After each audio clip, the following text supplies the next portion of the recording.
네, 다양한 분야 전문가 모시고 인사이트 구하는 시간입니다. 자, 한국은행이 어제 기준금리를 다시 한번 동결했습니다. 소비자 물가 상승률 1년 만에 가장 낮은 수준이고 또 경기 침체와 금융시장 상황들을 감안해서 금리 동결한 것으로 보여지는데요. 전날 4분기 GDP 성장률 마이너스 또 경상수지 2달 연속 적자. 우리 경제 정말 괜찮은 건지 또 투자 환경은 어떤지 짚어보는 시간 마련했습니다. 박주근 리더스 인덱스 대표 오셨습니다. 어서 오십시오. 네, 안녕하세요. 네, 이렇게 한 달여 만에 다시 찾아주셔서 대단히 감사합니다. 네, 바로 질문을 드리도록 하겠는데요. 4월 금통위 금리 결정 어떻게 보셨는지 총평 좀 부탁드리겠습니다. 정부가 여러 가지 리스크 상황에도 불구하고 물가보다는 경기를 택했다. 네. 그리고 또 다른 의미는 공식적으로 경기 침체라고 정의를 내린 것이다. 이렇게 봐야 될 것 같고요. 네네.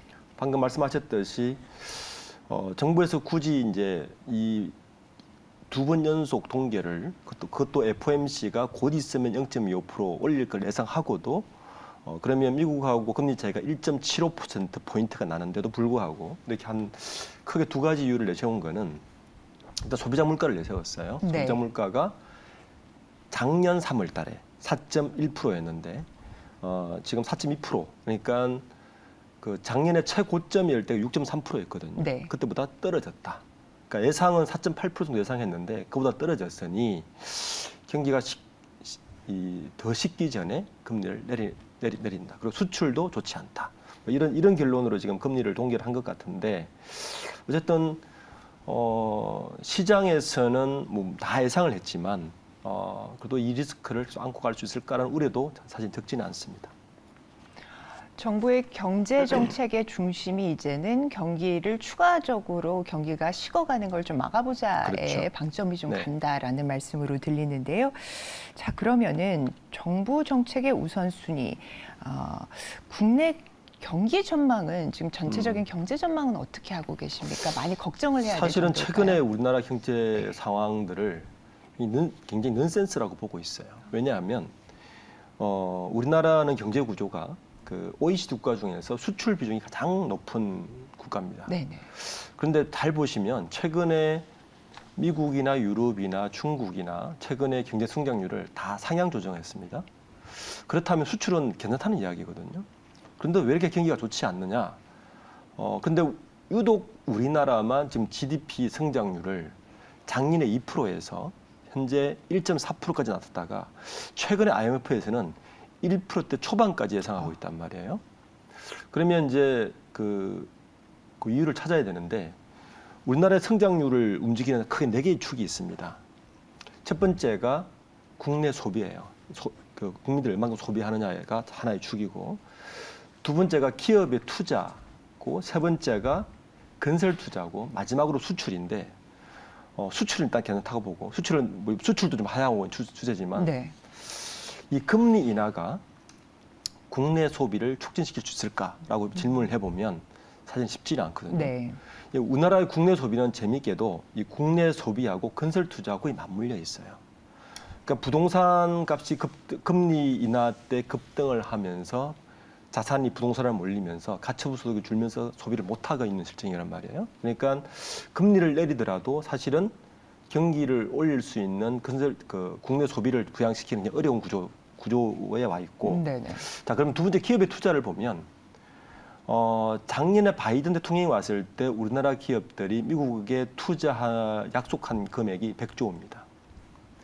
그리고 현재 우리나라 많은 기업들이 투자를 국내보다는 해외로, 물론 삼성전자 300조의 10년간 투자를 약속하긴 했지만 해외로 가고 해외에 많은 투자를 이루어지고 있기 때문에 기업들의 카펙스 투자도 이 GDP 올리는 데는 한계가 있다고 보고요.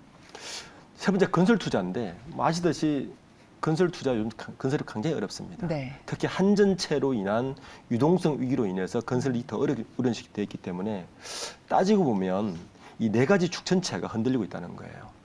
그래서 1% 초반으로 예상할 수밖에 없는 이유가 바로 그런 데 있는 것 같고 경기 위축, 경기 하강은 정부에서는 상저하고라고 계속 주장을 하고 있지만 저는 쉽지 않다고 봅니다.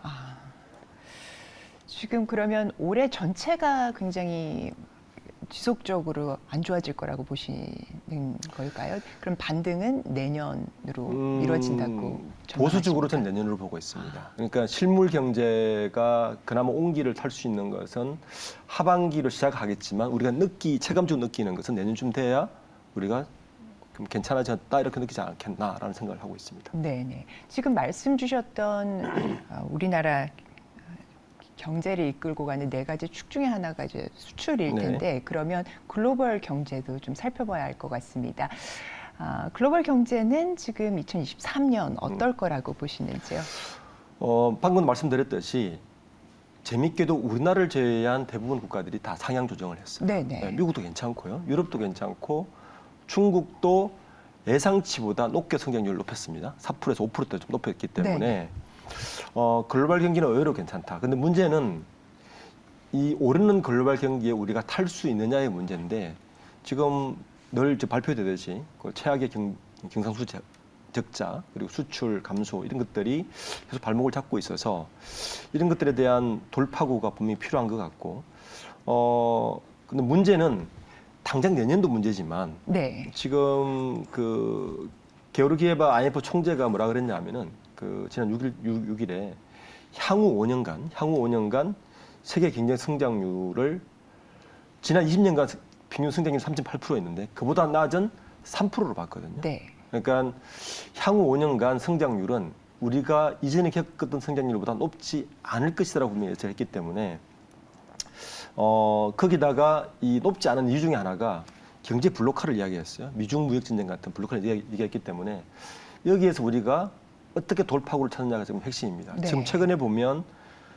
미중 갈등에도 불구하고 독일, 프랑스, 이탈리아, 스페인 총리들이 중국 계속 방문하면서 중국에 노크를 하고 그리고 중동에서의 변화 이런 것들이 우리나라 수출 환경에 굉장히 많은 변화를 일으키고 있는데 사실은 지금은 기업의 역할도 되게 중요하지만 이런 상황에서 정부에서 뭔가 돌파구를 마련해 주는 것도 굉장히 중요하다. 예, 이 돌파구를 마련하는 것, 그런 것들이 필요한 시기인 것 같습니다. 글로벌 경제 원동력이 성장 원동력이 이렇게 식어가고 있다라는 부분은 굉장히 걱정이 되는데요. 지금 돌파구 말씀을 해주셨습니다. 우리나라 경제 돌파구 어떤 부분들이 좀 있을까요? 어떤 부분이 좀 눈에 띄십니까? 우선 이제 우리나라의 경제 구조는 미국은 사실은 지금 FOMC가 금리를 올리고 하는 이유 중에 하나가 네. 미국은 경제 구조 자체가 국내 소비 위주로 돌아가는 경제 구조가 굉장히 커요. 네. 그러니까 이 FOMC 금리가 잘 먹히는 국가인데 우리나라는 수출 주도형 국가고 제조업이 강한 국가고 이렇다 보니까 하는 금리가 영향을 미치지만 미국만큼 영향을 미치지 못하는 구조를 가지고 있어요. 그러니까 이 체질이 다른 거죠. 결국에는 우리나라의 이 돌파구는 결국엔 수출 경쟁력이고 제조업 경쟁력을 높여야 되는 것이 사실 해법인데 이제 뭐 곧 방미도 있고 지금 반도체가 어떻게 풀릴까 굉장히 관건이고 2차 배터리 우리나라 굉장히 잘하는 종목들이 있단 말이에요. 이 종목들을 국가 외교적인 이런 부분 때문에 발목을 잡히는 것을 일단 피해야 된다. 그리고 반도체는 어차피 사이클을 돌고 있기 때문에 이 사이클을 도는 것에 대해서 그냥 경기는 순환될 텐데 문제는 이 체질적으로 이거를 바꾸면 안 된다. 이번에 저는 가장 우려스럽게 본 게 삼성전자가 감산을 얘기했다는 거예요. 네. 이건 굉장히 우려스러운 사실 우려거든요. 왜냐하면 삼성전자의 핵심 경쟁력은 다른 경쟁사들이 감산을 할 때 계속 투자를 해서 그 역량을 가지고 다시 사이클이 돌아왔을 때 대규모 흑자를 보는 구조를 가지고 있단 말이에요.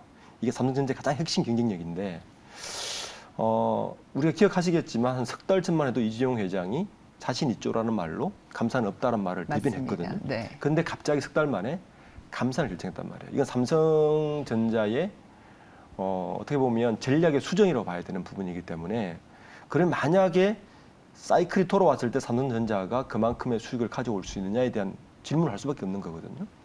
그래서 이런 부분들의 전략 수정을 보면 이게 보통 심각한 것이 아니다라고 저는 보고 있습니다. 네. 경제 침체를 뚫고 갈 돌파구로 뭐 반도체 2차 전지를 비롯한 우리 산업 또 제조업 수출 경쟁력 확보 라고 말씀을 해 주셨는데요. 자, 5월에 미국의 FOMC 금리 결정이 있을 겁니다. 25bp 인상으로 시장은 보고 있는데 우리 경제에 미칠 영향에 대해서 한번 짚어주시죠. 이제 소프트 랜딩을 하고 있는 것 같아요. 네. 예, 이미 그 미국도 그 추가 인상의 근거를 가지고 있었던 FED의 긴축 가속화 옵션은 사실상 사라졌다라고 저는 보고 있고요.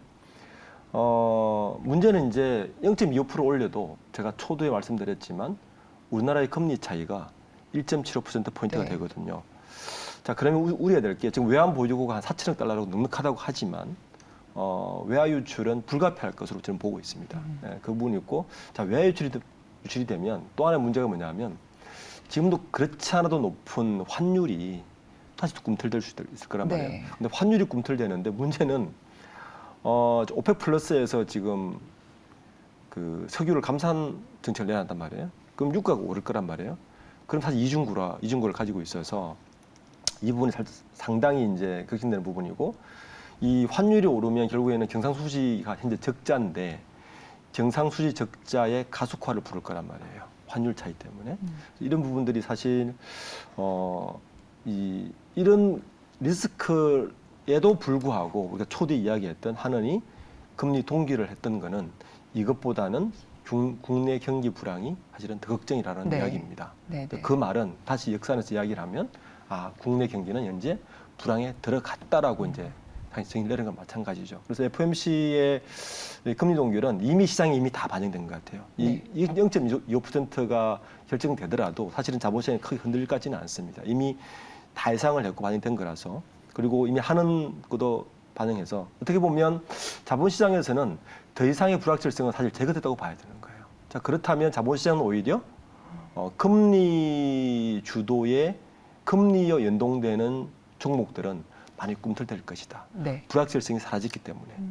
그러니까 이게 역설적이죠. 우리가 삼성전자가 1조 원 이하의 그 영업이익을 발표하고 감산을 발표했는데 주가가 오르지 않습니까? 이런 거란 말이에요. 그러니까 FOMC 금리도 확정된 것 같고 한은 금리도 확정이 됐고 경기는 안 좋을 것 같고 이제 사실은 불확실성이 하나씩 제거되면서 아마 자본시장에는 오히려 반대적으로 조금 활기를 띨 수도 있는 분야도 있을 것이다라고 저는 보고 있습니다. 네네.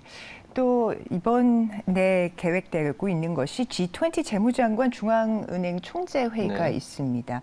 인플레이션 대응에 대한 논의가 현재 예상이 되고 있는데요. 관전 포인트 짚어주실까요? 방금 말씀하신 제가 제일 재밌게 본 포인트는 이게 이제 IMF하고 WBG 중개 회의인데요. 이 회의가 네. 핵심이 인플레 대응이에요. 근데 저는 너무 뒷북이다라는 생각이 듭니다. 네. 이미 그 FOMC나 우리나라나 많은 국가들이 인플레이션 대응이 아니라 이제 경기를 어떻게 하면 부흥시킬까에 대한 고민을 하고 있는 차에 그렇습니다. 이 네. 주제를 가지고 회의를 한다는 게 거기다가 이제 그 화해 이유는 알겠어요. 이쪽 G20 국가들 하는 이유는 제가 볼 때는 오펙 플러스에서 석유 감산 때문에 하는 것 같습니다. 그러니까 방지하고 싶은 거죠. 네. 예. 추가적인 근데 유가 사실은 이 인상이에요. 주제 자체가 네. 작년 겨울이나 작년 이맘때였으면 뭐 그래도 이해는 되는데 이미 다 지났는데 한은에서 동결을 하고 한은 총재가 가서 인플레 대응이라는 주제로 토론을 한다는 거죠. 넌센스인 거죠. 오히려 미국 주도의 오펙 플러스, 미국 주도의 석유나 에너지 정책을 낮춰야 되는데 오펙 플러스가 감산을 하는 것에 대한 약간의 대응성이 있는 그런 주제로 이야기하고 있는 것 같습니다. 관전 포인트는 그런데 아마 주제는 인플레 대응이지만 내부적으로는 경기 부양에 대해서 어떻게 서로 이야기할까가 저는 오히려 더 관전 포인트인 것 같습니다. 네네. 네, 이런 다양한 지금 이슈들을 종합해 봤을 때 투자자로서의 투자 전략 어떻게 가져가면 좋을까요? 어제 금리 동결하고 제가 여러 네. 주가를 봤는데 재미있는 거는 금리 민감주 몇 개가 떴어요. 우선 그 보험사 주가가 동결 결정을 하지 말자 일찍 다 상승했습니다. 네. 그러니까 지금은 두 가지를 봐야 될 것 같아요. 자, 금리가 이제는 오르지 않는다. 금리가 동결되고 소프트 랜딩으로 들어갔다는 시그널이 오기 시작하면 첫 번째 좀 관전 포인트는 금리와 연관된 종목들을 우선 보셔라. 주로 금융주들이겠죠. 붙게 있었던 그 우선 보고 두 번째는 제가 아까도 말씀드렸지만 굉장히 그 반도체 감산이 오히려 주가를 부양시키듯 다른 종목들도 굉장히 경기는 안 좋을 것이고 하강할 것이고 뭐 이렇게 이야기를 하지만 이 불확실성이 오히려 제거되는 것에 더 관전 포인트를 두고 불확실성이 제거되었을 때 어디를 봐야 되는가에 대해서도 보는 것도 재밌는 인사이트를 얻을 수 있을 것 같습니다. 네, 금리에 연관된 종목을 보자. 그리고 불확실성이 제거되고 있는 섹터도 관심을 두자라는 말씀으로 정리를 해볼 수 있겠습니다.